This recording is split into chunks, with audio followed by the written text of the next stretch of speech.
Hello everyone, this side is your friend Mamta and I welcome you all in Learning is Fun channel.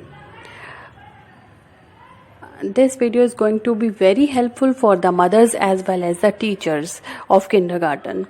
I am going to tell you here about the nursery and pre-nursery students. जब उनकी starting और base बनता है तो उसको हम कैसे और अच्छा बना सकते हैं.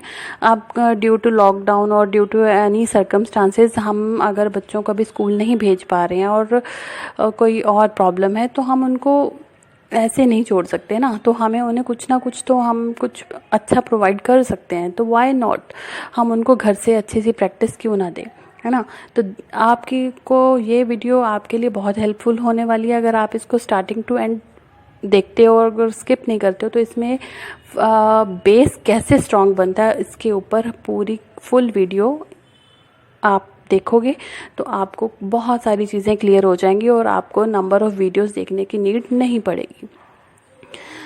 इन this video I will tell you how to hold the pencil gripping and fun activities also there, strokes and worksheets are not a number of worksheets easily home available worksheets are there.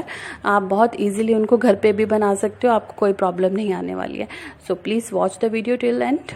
Yes, how to hold the pencil in accurate manner. ये देखिए ये pencil है और हमने अपने बच्चों को इसी तरह से ही पेंसिल होल्ड करना सिखानी है. थंब और फिंगर के बीच में गैप नहीं देना, ये पहले उनको सिखाना है. थंब और फिंगर के बीच गैप हम नहीं देंगे. इसको प्रॉपरली टाइट करके हैंड में पकड़ेंगे और उसके बाद कुछ भी बनाओ बट होल्डिंग आपकी इस तरह से होनी चाहिए. अगर आप उसको बच्चा आपका ऐसे होल्ड करता है पेंसिल या ऐसे होल्ड करता है तो आपने उसी टाइम उसको पुश करना है कि that is not good pencil holding. आपने इसको ऐसे ही होल्ड करना है. समटाइम बच्चों को लगता है कि नहीं ये मैं नहीं कर सकता है, मेरे से नहीं होगा, तो कोई बात नहीं. आप उनको पेंसिल देना छोड़ के आप उनको क्रेयॉन्स दे सकते हो. आप उनको उनकी चॉइस को कोई भी क्रेयॉन दो और उनको बोलो do anything if you want. चाहे वो उसको स्क्रिबलिंग करे, चाहे वो उसके साथ सर्कल्स कुछ भी करे, उनको स्क्रिबलिंग करने दो. कुछ भी करता है उसको करने दो और उससे उसकी पेंसिल होल्डिंग अच्छे से होगी. और I think triangle shaped crayons are best for that. Pencil holding इनसे बहुत अच्छी होती है. तो आप उनको पहले स्टार्टिंग में ये वाले ट्राइंगल शेप वाले क्रेयॉन्स लेके देना और जैसे इससे होल्डिंग अच्छी होती है तो जब ये इसके साथ कुछ भी करेंगे तो उनकी होल्डिंग ऑलरेडी सेट हो जाएगी. फिर वो पेंसिल के ऊपर आने के टाइम पे उनको प्रॉब्लम नहीं आएगी. जब वो पेंसिल के ऊपर आ जाएंगे तो वो उनकी हैंड की ग्रिपिंग यही रहेगी. बस आपने उनको ये बोलना है कि जो भी लिखना है डार्क करके लिखना है. आपने ऐसे हल्का सा हैंड पकड़ के ऐसे ऐसे नहीं करना, टाइट होल्डिंग रखनी है. जब हम टाइट होल्डिंग रखते हैं तो वर्क डार्क होता है. जब हम उसको लूज छोड़ देते हैं तो वर्क दिखता भी नहीं. सो पहला स्टेप ये है कि उनको होल्डिंग सिखानी है और होल्डिंग के बाद आपने उनको टाइट होल्डिंग कैसे करते हैं वो भी आपने उनको बताना है. और जब तक ये वाली चीज़ उनकी क्लियर नहीं होती है आप उनको कॉपी के ऊपर या किसी भी वर्कशीट के ऊपर नहीं लेके आओगे. पहले होगी पेंसिल होल्डिंग एंड ग्रिपिंग और उसके बाद हम जाएंगे फन एक्टिविटीज़ के ऊपर. एक्टिविटी 1. यस मदर्स, आप इस तरह से भी एक्टिविटी करवा सकते हो एज अ टीचर. अगर आप स्कूल में हो तो आप सैंड ले सकते हो. जैसे आप घर पे एक्टिविटी करा रहे हो तो आप फ्लावर भी ले सकते हो. जैसे कि मैंने यहाँ पर फ्लावर लिया है. और ड्यूरिंग लॉकडाउन अगर आप कुछ भी कोई भी एक्टिविटी करवाना चाहते हो तो जो होम अवेलेबल थिंग्स हैं हम उनको यूज़ कर सकते हैं इजीली. सो जैसे ये फ्लावर है और यहाँ पर आप अपने फिंगर के साथ ऐसे उसको स्टैंडिंग लाइन बनाना सिखाओ अपने बच्चे को. उसको बोलो कि वो खुद ट्रेस करे ऐसे स्टैंडिंग लाइन. ठीक है, इस तरह से उसको बोलो स्टैंडिंग लाइन बनाए. फिर दोबारा से उसको ऐसे करो और जब तक स्टैंडिंग लाइन उसको क्लियर नहीं होती तब तक आप उसको स्टैंडिंग लाइन की प्रैक्टिस करवाओ. जब उसको आपको लगेगा कि वो कर रहा है तो फिर उसके बाद उसको स्लिपिंग लाइन की प्रैक्टिस करवाओ इस तरह से. ठीक है, जब इसके ऊपर बच्चे थोड़ा सा फन एक्टिविटी के साथ बच्चे सीखते हैं. This is an activity. अगर हम इस तरह से भी बच्चों को करवाते हैं तो उनके माइंड में एक्चुअली एक्टिविटी के थ्रू जो भी चीज़ हम करवाते हैं ना उनको जल्दी लर्न हो जाती है. तो बेटर ये है कि अगर कोई भी आप बच्चों को कोई भी काम करवाना है तो आपको एक्टिविटी के थ्रू ही करवाना पड़ेगा पहले. तो ये हमारा फर्स्ट स्टेप है. इसके साथ आप उनको बोलोगे देखो स्लैंटिंग लाइन बनाओ। मैंने स्लैंटिंग लाइन बनाई, आप भी बनाओ। पहले down to up and then up to down. फिर से ऐसे कर दो, उसको बोलो चलो once again we will try. फिर उसके बाद उसको फिर बोलो डाउन टू अप जाओ, इस तरह से। ठीक है, तो इस तरह से आप प्रैक्टिस करवा सकते हो, कर्व के थ्रू प्रैक्टिस करवा सकते हो। उसको बोलो ये देख मैंने क्या बनाया, ये देख मैंने क्या बनाया। आप फिर आपका बच्चा भी आपको फॉलो करेगा। ये देखो ये मैंने क्या बनाया, तो आप भी बनाओ। ये देखो ये ईयर की जैसे लग रहा है ना, जैसे ये रैबिट के ईयर्स होते हैं उसकी तरह लग रहा है कुछ। आप उसको क्रिएटिविटी के थ्रू जब आप करवाओगे तो उसका मन उस चीज़ में ज़्यादा लगेगा। सो मेरी आपसे यही सजेशन है कि आप इस तरह से कोई भी एक्टिविटी के थ्रू आप उनको स्टार्ट करवाओ। Standing line, then slipping line इसके थ्रू, देन आप कर्व बनाना सिखा सकते हो। ऐसे कर्व बनाना सिखाओ, उसको बोलो ये देखो कर्व मैंने बनाया, तो भी बनाने की प्रैक्टिस कर। ठीक है, तो जब हम इस तरह से प्रैक्टिस करवाते हैं ना तो वो बच्चे फन एक्टिविटीज़ के थ्रू जल्दी सीख जाते हैं। Now activity 2। Now we are moving to the second activity. We will perform this activity with the help of earbuds. Okay, first of all हम एक मैच स्टिक लेंगे और उसको स्टैंडिंग पोजीशन में रखेंगे और उसके बाद हम अपने स्टूडेंट्स को बोल सकते हैं, या अपने घर पे अगर हम बच्चों के साथ कर रहे हैं तो बच्चों को बोलो कि आप इसको स्टैंडिंग पोजीशन में रखो। और अब आप उसको स्लिपिंग लाइन में रखो। फिर आप अपने बच्चों को भी बोलो कि आप भी इनको स्लिपिंग लाइन में रखो। फिर उसके बाद आप वन टाइम आप उसको स्लैंटिंग लाइन में ऐसे मूव करवा दो। फिर उनको बोलो now you will do it. Okay, आप अपने बच्चे को बोलो कि वो इसके थ्रू हिल्स बनाएगा। ठीक है, जब हम वो खुद से क्रिएट करेंगे ना इन चीज़ों को तो उनको अच्छा भी लगेगा और उनका फोकस भी बढ़ेगा। और जब आपको लगे कि ये वाली सारी एक्टिविटी डन है तो फिर आप उनको पूछो कि which line is this. He और she will say standing line, slipping line, slanting line.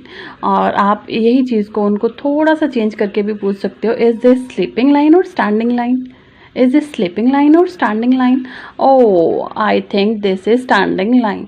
तो वो आपको करेक्ट करेंगे। अगर आप उनका फोकस पूरा का पूरा इसके ऊपर जा चुका है और उनको क्लियर हो चुका है ना, तो वो आपको खुद से करेक्ट करेंगे कि no mama this is standing, this is sleeping and this is slanting. So किसी भी कंसेप्ट को जब तक थोरोली लर्न नहीं करवाते हैं तो प्लीज़ मेरी एक रिक्वेस्ट है कि आप इनको कभी भी कॉपी के ऊपर मत लेके आना। जब हम डायरेक्टली कॉपी से स्टार्ट करते हैं ना तो उनका बेस स्ट्रांग नहीं हो पाता। सो पहले with the activities, after that worksheets, और at the end we will move on the copies. Okay, जितनी बार वो एक्टिविटीज़ के थ्रू प्रैक्टिस करेंगे उनकी पेंसिल होल्डिंग उतनी ही अच्छी हो जाएगी और उनको स्टैंडिंग, स्लिपिंग और स्लैंटिंग लाइन कैसे होती हैं उनका भी मीनिंग क्लियर हो जाएगा। जब आपको लगे कि इनकी स्टैंडिंग, स्लिपिंग और स्लैंटिंग लाइन की स्किल्स जो है डेवलप हो चुकी हैं तो उसके बाद आप उनको कॉपी के ऊपर लेके आओ। Okay, this is an educational worksheet and there are 2 fun worksheets. Okay, first of all we will do fun worksheet. Okay, there are small dots. They will match the dots and with the matching of dots they will make sleeping line. Okay, in this manner आप उनको बोलो कि dots को match करो slowly, और जब आप dot को मैच करोगे तो साथ में आप बोलो sleeping line, sleeping line, sleeping line. Okay, slipping line activities के थ्रू बहुत जल्दी क्लियर हो जाती है बच्चों को। और जब आपको लगे कि स्लिपिंग लाइन की एक्टिविटी डन है फिर उसके बाद आप उनको स्टैंडिंग लाइन की एक्टिविटी के ऊपर लेके आ सकते हो। यहाँ से आप उनको बोलो कि डॉट्स को मैच करो, और ये बहुत इजी वर्कशीट्स बनाई हुई हैं। आप इनको जब चाहो अपने घर पे भी बच्चों को प्रैक्टिस करवा सकते हो। इजी टू मेक, आपको कहीं पर भी बाहर जाने की नीड नहीं है। ये एक्टिविटी आप घर पे इजीली होम अवेलेबल मटेरियल से आप बना सकते हो। Now look this, slipping line की एक्टिविटी है। देखो, स्लिपिंग लाइन के थ्रू आपने यहाँ से यहाँ तक स्टार्स मून के पास जाएंगे, लीफ ट्री के पास जाएंगे, बुक बैग में जाएगी, और ये फिश वाटर में जाएगी, पेंसिल बॉक्स में जाएगी। इससे उनकी स्लिपिंग लाइन की ग्रिपिंग बहुत अच्छी हो जाएगी। और सेकेंडली आप ये they will match the dots, and in this manner they will try to make slanting lines. Okay, and these are the curves. When they try to do the curves, their curved practice will be done in very good manner.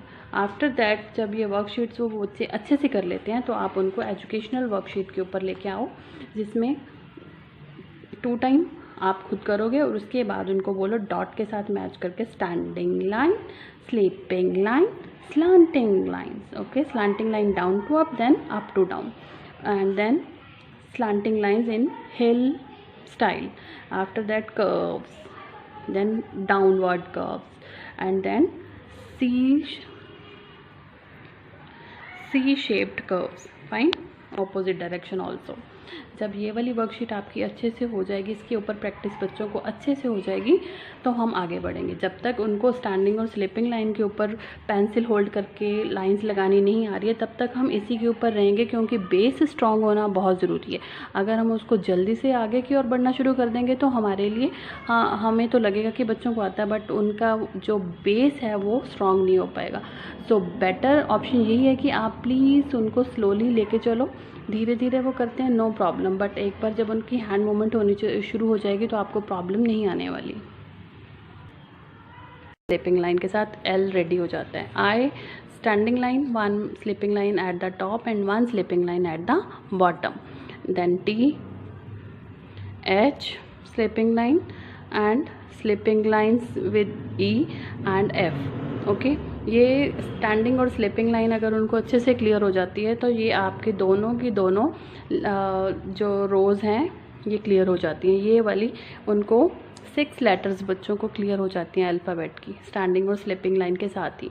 और उसके बाद जब slanting line के ऊपर हम आते हैं, उनको स्लैंटिंग लाइन की प्रैक्टिस अच्छे से हो जाती है, तो A, K, M, N, V, W, X, Y, Z, ये वाली सारी लेटर्स स्लैंटिंग लाइन की होती हैं. तो अगर स्लैंटिंग लाइन क्लियर हो जाती है तो आप ये वाली लेटर्स उनके लिए पकड़ो, बट स्टार्टिंग आपने स्टैंडिंग लाइन के साथ ही करनी है. और उसके बाद कर्व्ड लाइंस होती हैं. कर्व्ड लाइंस थोड़ी सी टफ होती हैं, बट ये थोड़ा सा टाइम टेकिंग होती हैं. अगर सब स्टार्टिंग में हमें इनको टाइम देना ही पड़ेगा. जब कर्व्ड लाइन कर्व क्लियर हो जाए उनको कि how to make the curve, then B, C, D, G, J, O, P, Q, R, S, U, ये वाली सारी लेटर्स कर्व बेस्ड हैं. अगर ये वाला कर्व उनको क्लियर हो जाता है तो ये वाली सारी लेटर्स उनको बनाने में प्रॉब्लम नहीं आएगी. आई होप बहुत सारी चीज़ें आपको इस वीडियो में क्लियर हो गई हैं, और इनके ऊपर एक्टिविटीज़ के ऊपर, फन एक्टिविटीज़ के ऊपर और वर्कशीट के ऊपर एक separate videos also will come. So please watch that videos. अगर आपको कुछ भी थोड़ा सा भी हेल्पफुल आपके लिए हुआ हो तो please do like, share and subscribe my channel. Thank you so much.